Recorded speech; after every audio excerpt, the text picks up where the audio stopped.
Hello everyone, welcome back to the channel. If you haven't been here before, my name is Debbie and I read a lot of books. Today I've just got a little short story for you today, which I found on my Amazon account, and it's by Simon Kernick and it's called The Debt.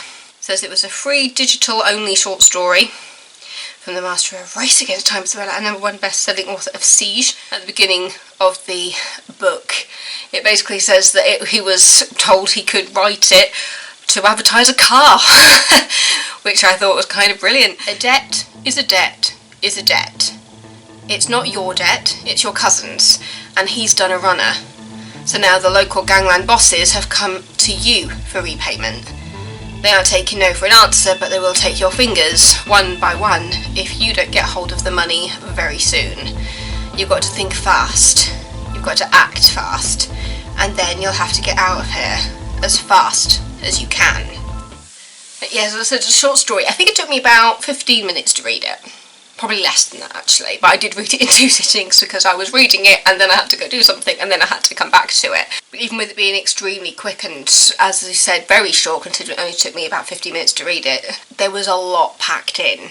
But yeah, it was a story about a BMW that was written for BMW to advertise their car, and I love the fact that this entire short story revolves around this former boxer who essentially throughout the story wants to get his car back. So his cousin has a debt with some bad guys. The bad guys come to him and say, well, they haven't got it, so we're going to come to you. And so the guy basically says, oh, you know, I can give you it in installments, like this is how much money I've got, and then they see his car. And they're just like, that'll settle the debt nicely. So they take his car, and then our former boxer realises he still has the keys. He still has some spare keys, so he goes in search of his car using their technology by ringing up BMW and saying, can you track my car? Because somebody has just driven off in it. I don't want to involve the police, I just want to find it. So he manages to convince them to locate the car, and then he just gets involved in something else as well at the same time. And it's the whole thing of like, he wants to be a good guy, he wants to be a hero, but he also wants his car back. And throughout the story, you see everybody falling in love with this car, and you can tell it was written about the car, but I didn't care.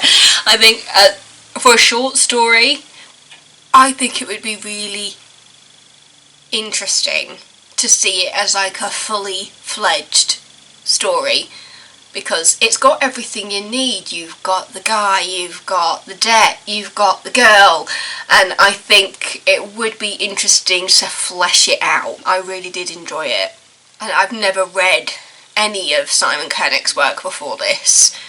So it's one of those things where it's just like you don't get much history, you don't get that much depth, you're just a case of you meet this guy, you find out his cousin is in debt, his car is taken by the baddies and he wants his car back. And so even though you don't have that, you still get enough that makes you want to read it. And as I said, if this did turn into like a full-fledged story, I definitely would enjoy it. When you think of like the main character, it's probably the car. And when I look at like Goodreads, it says you can read a short story, they read it in less than 30 minutes. When I put it on my Kindle, it told me it would take me 15 minutes to read it. You know, for something that was advertising a car that was written for BMW, it's a great story, and it really does advertise the car with the fact that everybody wants to get the car. Because the main character wants the car, the baddies want the car, the girl wants the car, and he just wants to be a hero as well, because when he gets there and he's just like, oh, I found my car, it's like, no, but I need to get involved because something else is happening here and I need to save Vanya the girl as well. And yeah, I just thought it was a great little short story. In previous short stories it's been more like 100 pages, whereas I don't even know how long this one was, but it really wasn't long at all. Can I see anywhere it says how long it actually is? It says Kindle edition 31 pages. Yeah. But if that's just an example of the kind of writing that he does, and the fact that he does manage to pack so much into such a short story, yeah, it's clever.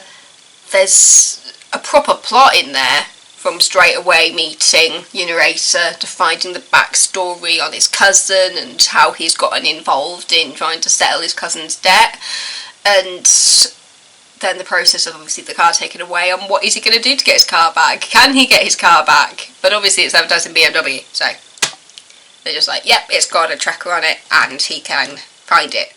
It's also that thing of, you also think that he's not quite thinking it through, because it's just like, once he has the car back, what's his plan?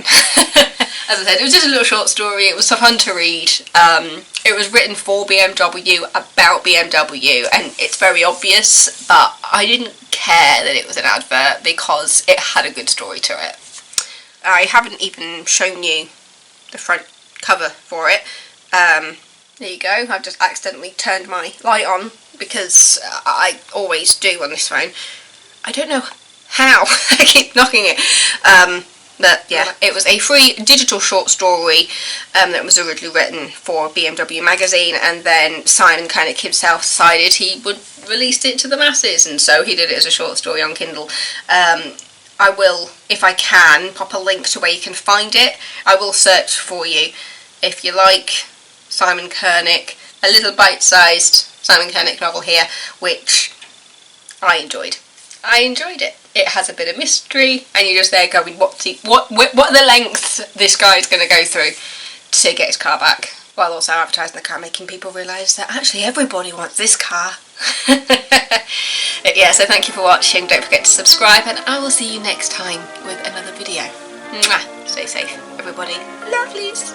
Bye.